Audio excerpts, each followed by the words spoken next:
If you're new to Barefoot shoes, you've probably realised that it's quite difficult to find them in store, so most of the time you will be having to shop online for them.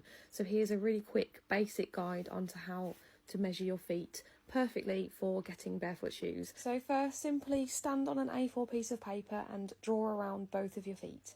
If you're measuring for little ones, it might be quite difficult to get them to stand on the paper at first, but I've always found that if I have a turn first, then they'll be really curious and then they'll want to have a go. It's really important that you measure feet with all of your body weight on them, never while you're sitting. So once you've got your pictures, it's a simple case of measuring the longest length between them. I like to draw a dash at the top and bottom of each foot just so I've got a straight line to measure against. And then write down the measurement of both feet.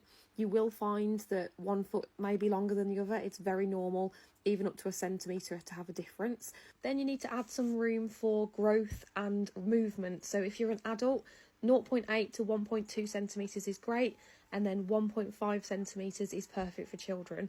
Then head over to your favourite Barefoot website, go onto their size chart, and it should be quite easy to identify your size based on the measurement that you've got, which is your ideal insole length, and then the insole length on this size chart. I was looking for a maximum insole length of 25.6, so the EU39 is perfect for me. I tend to find the longer you wear barefoot shoes, the more you appreciate space in front of your toes. So if you're choosing your first pair, go for an insole that's no longer than 1 centimetre longer than your foot. I personally wouldn't choose anything that was less than 8 millimetres longer than my foot, and children definitely need a little extra space for growth as well as roll room. At this point, I wouldn't worry too much about width. Lots of manufacturers do very helpfully publish their width measurements too, but when you really get into it, you do start to learn which brands cater for wider feet and which brands cater for more narrow feet. But that is where the community comes in, so if you do need any help, feel free to join my Facebook group and ask in there for advice.